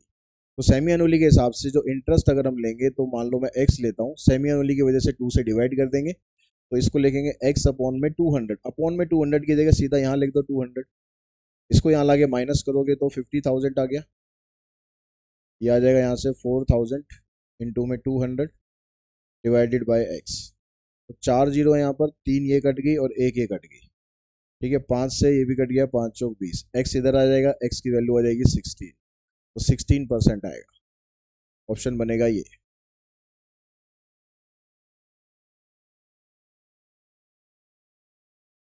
यहाँ कहता है एक 3D प्रिंटर है, उसकी कॉस्ट 8,50,000 है और वो डेप्रीशिएट कर रहा है, कितनी डेप्रीशिएट हो रहा है, स्क्रैप वैल्यू उसको मिल रही है 50,000 रुपये इन 4 ईयर, टाइम दे रखा है आपको 4 साल का, तो एनुअल डेप्रीशिएशन अमाउंट आपको बताना है। तो डेप्रीशिएशन का जो फार्मूला होता है ये होता है D = C - S/N, बस इतना ही होता है। सी आपके पास आ गया 8,50,000, उसमें से स्क्रैप वैल्यू 50,000 है, डिवाइडेड बाय एन, तो 8,50,000 में से 50,000 माइनस करोगे 8 लाख बचेगा, और 4 से डिवाइड करोगे तो 2 लाख बचेगा, यानी हर साल 2 लाख रुपए कम होता जा रहा है।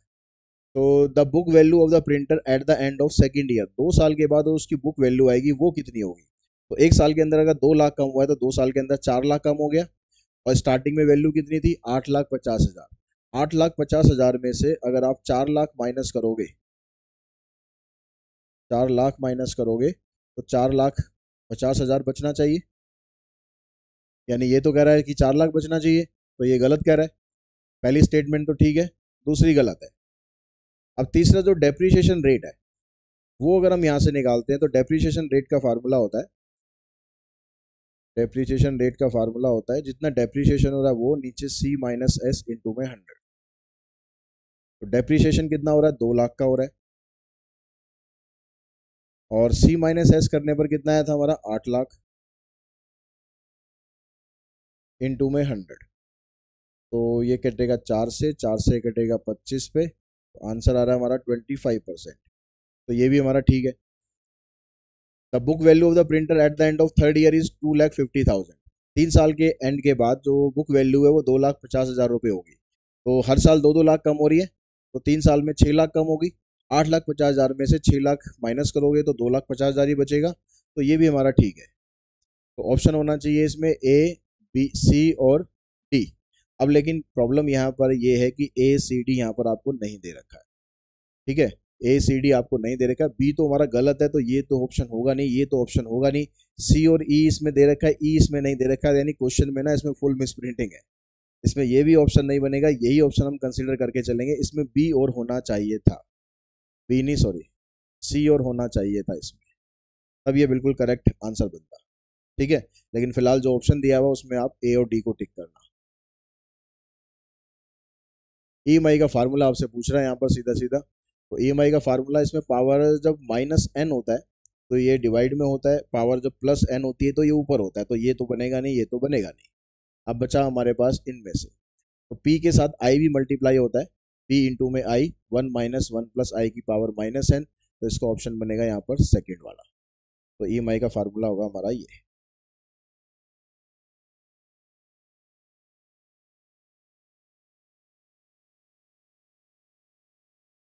उसके बाद नेक्स्ट क्वेश्चन में कहता है कि प्रिया ने एक लोन लिया 2,50,000 का, बैंक से 10% की इंटरेस्ट पर लिया, 5 साल के लिए लिया। तो फ्लैट रेट मेथड से अगर आप उसकी ईएमआई बताते हो तो कितनी बनेगी। तो पहले आप इंटरेस्ट निकाल लो, प्रिया ने जो लोन लिया उस पर ईएमआई उसको देनी, उसको इंटरेस्ट कितना देना है। तो इंटरेस्ट के लिए 2,50,000 का 10% के हिसाब से 5 साल का इंटरेस्ट निकालो।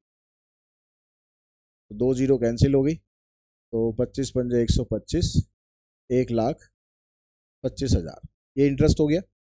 अब जो टोटल अमाउंट उसका बना, जो उसको लोन वापस करना है, 2,50,000 का तो उसने लोन लिया और 1,25,000 रुपये इंटरेस्ट दे रही है, तो कितना बन गया, 3,75,000।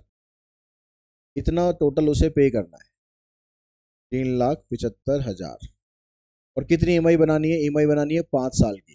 तो ईएमआई के हिसाब से देखेंगे तो 5 साल को 12 से मल्टीप्लाई करेंगे, 60 ईएमआई बन गई। तो 12 × 5 = 60, 3,75,000 को डिवाइड करोगे आप 60 से, ये कैंसिल, 6 से कैंसिल करो, 6 × 36, 6 × 2 = 12, 6 × 5 = 30, तो 6,250 की ईएमआई बनेगी। ये हमारा आंसर आएगा।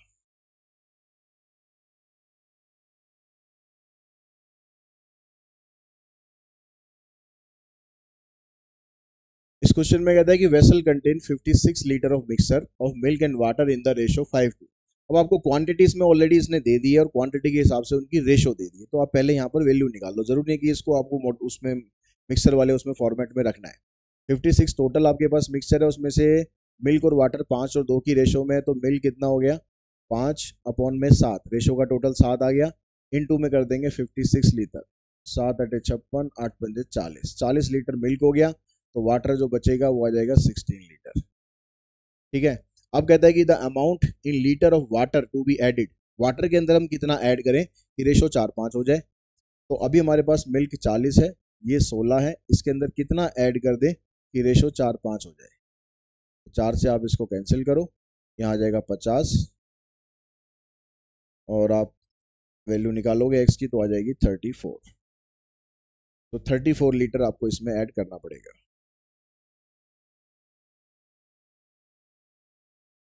यहाँ पर कहता है कि a and b are any symmetric matrices of order 3/3, then a b minus B a और बी दोनों सिमेट्रिक मैट्रिक्स हैं, और a b minus B a क्या है। तो ये क्वेश्चन भी आप लोगों ने अगर प्रैक्टिस कर रखी हो ना ढंग से, ये क्वेश्चन भी आपने बहुत बार किया होगा। आंसर इसका स्क्यू सिमेट्रिक मैट्रिक्स आएगा। ठीक है, जिसने नहीं करा वो समझ लो कैसे करना है, क्योंकि ये दोनों सिमेट्रिक है ए और बी। तो ए ट्रांसपोज ए के बराबर होगा और बी ट्रांसपोज बी के बराबर होगा। आपको इसका ट्रांसपोज फाइंड करना है, ए बी माइनस बी ए का ट्रांसपोज आपको फाइंड करना है। तो पहले सब्ट्रैक्शन वाली प्रॉपर्टी आप लगाओगे, A B transpose minus B A transpose. A B transpose में आप मल्टीप्लाई वाली प्रॉपर्टी लगाओ, बी ट्रांसपोज ए ट्रांसपोज, यहाँ पर ए ट्रांसपोज बी ट्रांसपोज, इसकी जगह बी आ गया, इसकी जगह ए आ गया, क्योंकि इसका यूज करके यहाँ पर ए आ गया, यहाँ पर बी आ गया। तो जो ये वाली मैट्रिक्स है सेम बन रही है, लेकिन साइन चेंज हो रहा है। तो साइन चेंज होने की वजह से ये माइनस कॉमन निकाल दोगे तो ये ऐसे बनेगा, और माइनस अगर कॉमन निकल जाए, मैट्रिक्स सेम रहे तो वो बनती है स्क्यू सिमेट्रिक मैट्रिक्स। जिसको याद होगा वो टाइम अपना यहाँ पर सेव कर लेगा।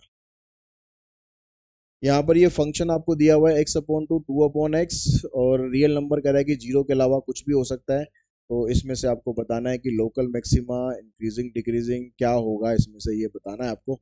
तो f' आप निकाल लो। तो x/2 का डेरिवेटिव 1/2 आएगा, इसका आ जाएगा -2/x²। ठीक है, अब इसमें इसको पुट करोगे आप 0 के बराबर,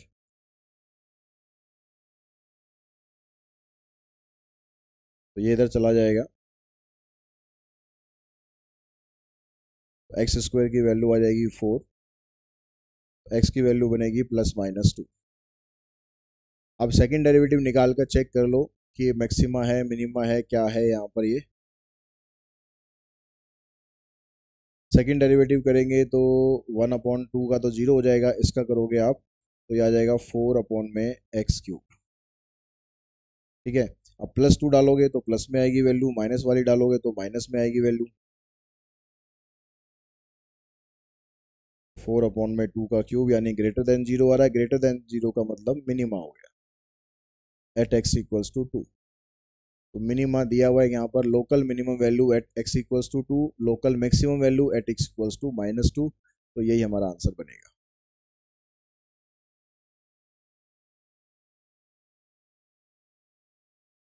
यहाँ पर आपको मैच करना है, देखो डेरिवेटिव है यहाँ पर। अब यहाँ भी देखो, ये जो आसान सबसे ये है ए की पावर है, ए भी कांस्टेंट है, ए भी कांस्टेंट है, जैसे 2 की पावर 2 कांस्टेंट ही तो है, डेरिवेटिव 0 होगा, तो इसका डेरिवेटिव 0 मतलब डी का ऑप्शन सेकंड। डी का ऑप्शन सेकंड यहाँ है, सेकंड यहाँ है, तो ये दोनों आंसर हमारे कट। ठीक है, उसके बाद देखो एक्स की पावर या किसी का भी कर लो, आसान आसान डेरिवेटिव ही दिए हुए, लॉग एक्स का डेरिवेटिव 1/x होता है, ए का आ गया 3, ए का 3 दोनों में है। बी हो गया हमारे पास एक्स की पावर ए, एक्स की पावर ए का हो जाएगा, ए आगे आ जाएगा एक्स की पावर a-1, बी का आ जाएगा 4, तो बी का 4 इसमें है, तो यही हमारा आंसर आ जाएगा।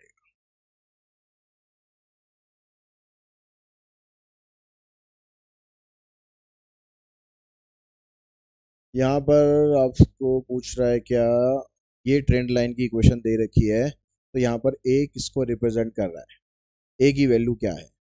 ए की वैल्यू होती है जो सिग्मा, ये आता है हमारे पास सिग्मा वाई, उसको टोटल नंबर ऑफ एन से डिवाइड कर देते हैं।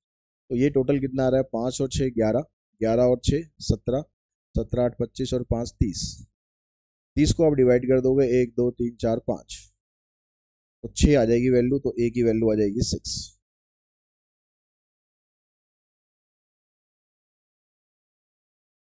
अच्छा, ये केस स्टडी आ गई हमारे पास, केस स्टडी आ गई हमारे पास। अब बी की वैल्यू निकालनी है, ए की वैल्यू तो हमारे पास 6 आ चुकी है, ठीक है, अब बी की वैल्यू निकालनी है। तो बी की वैल्यू के लिए हम क्या करेंगे, पहले एक कॉलम बनाएंगे एक्स का, उसके लिए इसके सामने ये 0 हो जाएगा, 2003 को हम मिडिल वैल्यू ले लेंगे, ओरिजिनल वैल्यू ले लेंगे, उसमें से एक एक कम करते जाएंगे, यहाँ पर एक बढ़ाते जाएंगे। फिर एक कॉलम बनाते हैं एक्स स्क्वायर का, फिर एक कॉलम बनाते हैं एक्स वाई का, 4 1 0 1 4। एक्स वाई करेंगे तो इसको इससे मल्टीप्लाई करेंगे 10 और -6, इधर से 0 8 5 दूनी 10, 10 8 18, 10 और 6 16, तो ये बचेगा 2, 4 और 1 5, 5 और 5 10, ये 0, इसका टोटल हमने निकाला था 30। तो ए की वैल्यू तो हमने निकाल ली थी, बी की वैल्यू होती है XY/X², तो बी की वैल्यू हो जाएगी 2/10 यानी 0.2, तो बी की वैल्यू आ गई 0.2। ए आ गया, बी आ गया। अब आगे आपसे पूछता है, आगे आपसे पूछ रहा है यहाँ पर the profit difference, the profit difference in the forecast profit value for the this and this using the trend line this। तो ईयर 2006 और 2008 का प्रॉफिट डिफरेंस आपसे पूछ रहा है, तो हमारे पास जो इक्वेशन बनेगी, जो ट्रेंड लाइन बनेगी, ये क्या बनेगी, ए की वैल्यू 6 आ जाएगी, बी की जगह 0.2 था, और ये टी माइनस 2003, ये हमने ओरिजिनल वैल्यू ले रखी है। ठीक है, तो अब यहाँ से 2006 के हिसाब से आप निकालोगे, तो ये कितना बनेगा, 6 + 0.2, 2006 में से 2003 माइनस करोगे तो 3 आ जाएगा, 3 2 6 यानी ये 6.6 होगा। और 2008 के हिसाब से निकालेंगे तो 0.2, 8 में से 3 गए 5, 5 दूनी 10, तो 6 और 1 7, इन दोनों का डिफरेंस करेंगे तो आ जाएगा 0.4, इन दोनों का डिफरेंस करेंगे आ जाएगा 0.4।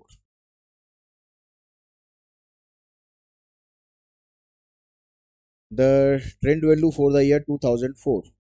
तो 2004 के लिए जो अभी हमने ट्रेंड इक्वेशन बनाई उसमें क्या आ जाएगा आपके पास 6 प्लस में 0.2, टी की जगह रख दो 2004 माइनस 2003। तो 0.2 इसमें से इसको माइनस करेंगे एक आएगा, तो आंसर आ जाएगा आपका 6.2। तो आंसर आ गया इसमें 6.2।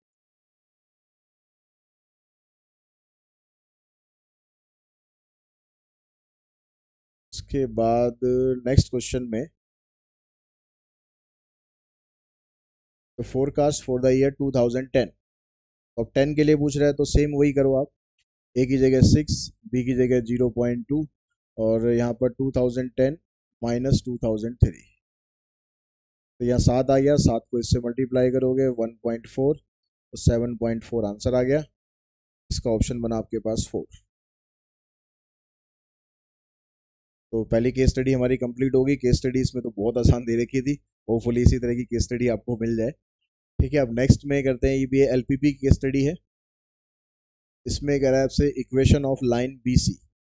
बीसी की आपको इक्वेशन बनानी है। बीसी ये लाइन है, अब ये लाइन इस पॉइंट से पास कर रही है, इस पॉइंट से पास कर रही है। जब दो पॉइंट आपको दे रखे होते हैं तो 2 पॉइंट फॉर्म लगा दो आप, या फिर आप ये भी कर सकते हो कि ये दोनों पॉइंट इन इक्वेशन में से देख लो किससे सेटिस्फाई कर रहे हैं।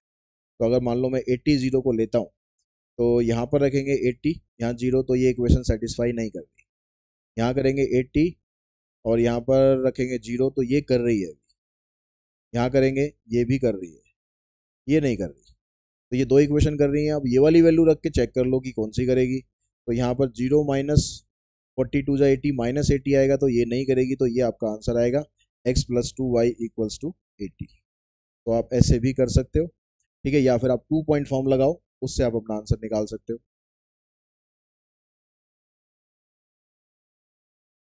इसमें आपसे फिर पूछ रहा है आगे, क्वेश्चन आगे दे रखा है पूरा, यही वाला है ना।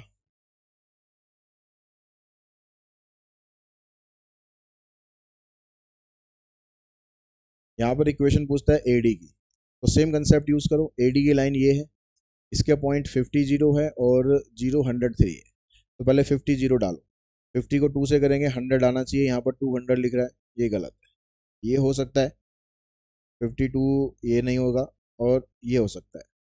अब इन दोनों में से इसके हिसाब से देखो, अगर आप x की जगह जीरो डालोगे तो ये जीरो, ये जीरो, यहाँ डालोगे तो वैल्यू माइनस में आएगी, यहाँ वैल्यू डालोगे तो प्लस में आएगी, तो प्लस में ये आ रही है, तो ये भी ऑप्शन खत्म। इसका आंसर आपका बनेगा ये।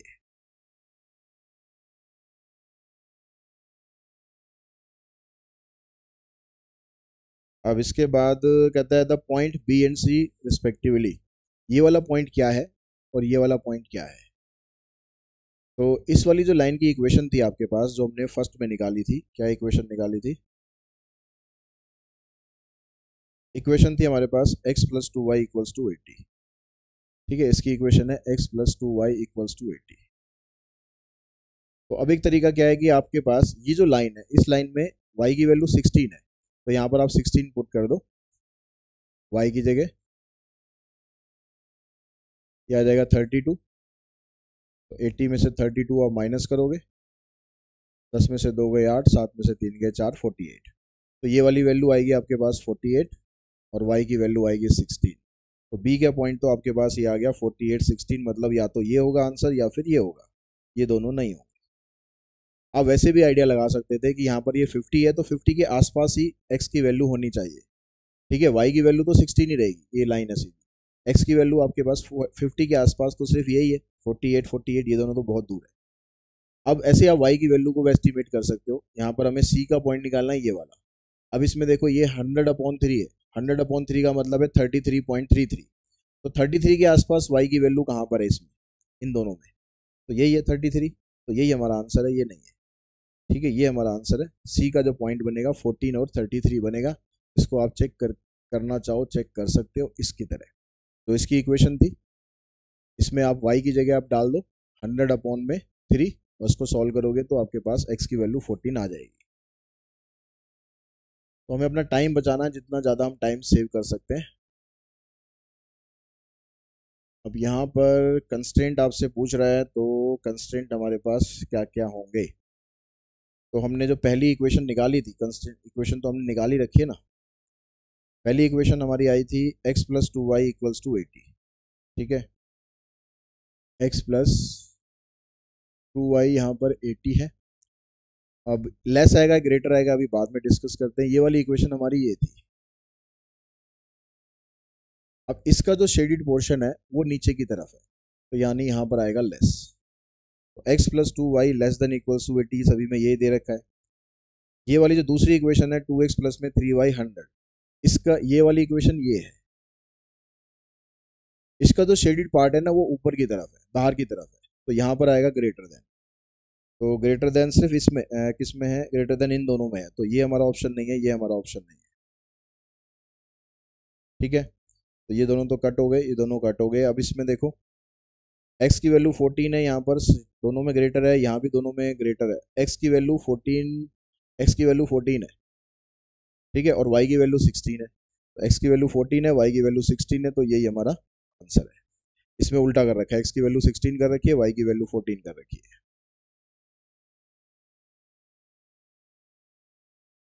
इसके बाद ये एक लास्ट क्वेश्चन होगा आई थिंक इसका। इसमें आपको मैक्सिमम वैल्यू बतानी है। z आपको ये दे रखा है।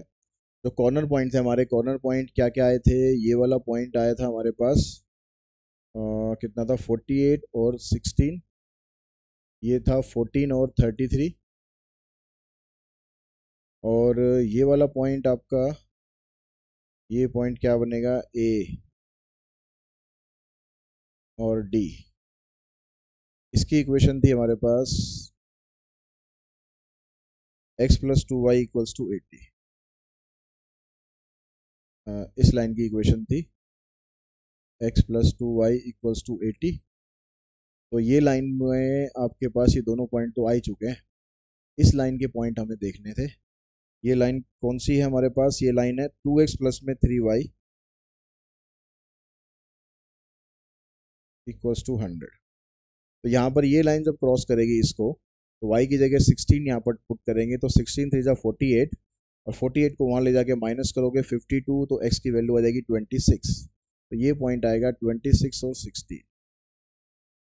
ठीक है, जब आप यहाँ पर जाओगे तो इसमें आप पुट करोगे x की जगह 14, 14 टू जा 28, 28 को वहाँ ले जाके माइनस करोगे तो वो आएगा 72, और 72 को डिवाइड करोगे 3 से तो 24।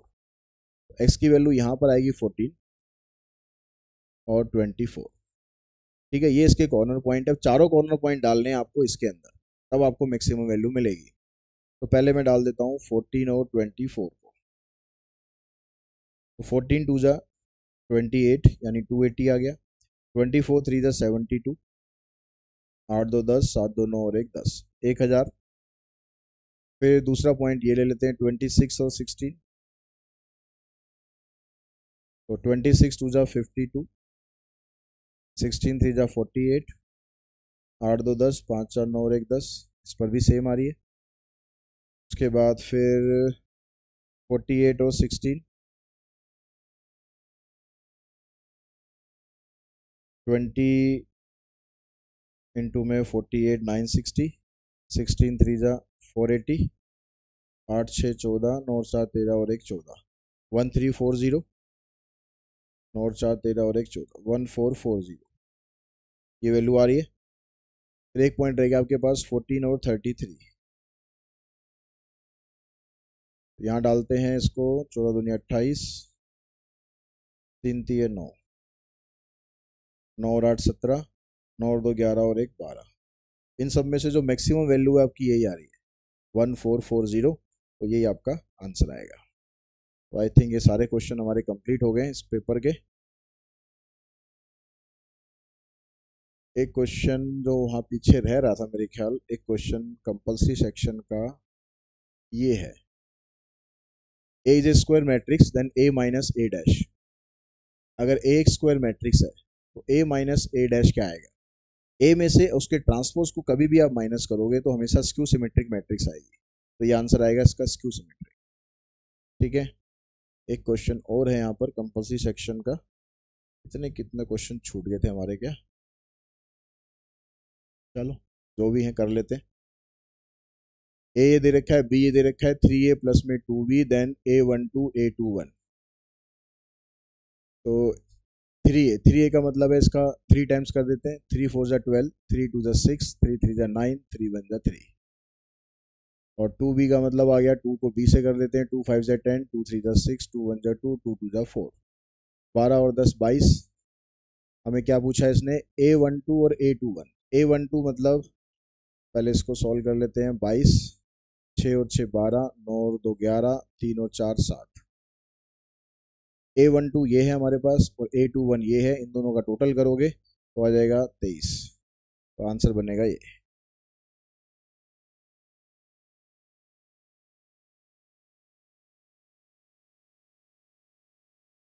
एक क्वेश्चन ये है हमारे पास, let a b square matrix of this and 3a। इसमें हम जब करते हैं डिटरमिनेंट, जब निकालते हैं तो 3 स्केलर क्वांटिटीज को बाहर निकाल देते हैं। कितनी बार बाहर निकालते हैं, जितना इसका ऑर्डर होता है, 3 की power 3 into determinant of A. Determinant आपको दे रखा है 3 के बराबर, 3 की पावर 3 27 इंटू 3 81। 81 इसका आंसर हो गया। ठीक है, आई थिंक बस ये 3 क्वेश्चन पीछे रह रहे थे। ये वाला तो हमारा क्वेश्चन हमने यहाँ से स्टार्ट ही किया था अपना पेपर ये। तो ये सारे क्वेश्चंस हमने कर लिए। आई होप आपको सारे क्वेश्चन समझ में आ गए होंगे किस तरह से करने हैं और किस तरह से जल्दी करने हैं। तो आई होप आपको इस वीडियो के थ्रू हेल्प मिलेगी आपको एग्जाम को करने में। और साथ ही में एक बार फिर रिपीट करूंगा, अगर किसी के पास कोई भी पेपर है जो ऑलरेडी हम नहीं कर चुके हैं तो वो सारे पेपर आप मुझे सेंड कर सकते हैं, ताकि मैं कोशिश करूंगा आपको जितने भी पेपर मुझे मिलेंगे उन सबके सॉल्यूशन मैं आपको करवाता जाऊँ। आज के इस वीडियो में इतना ही। Thanks to all of you.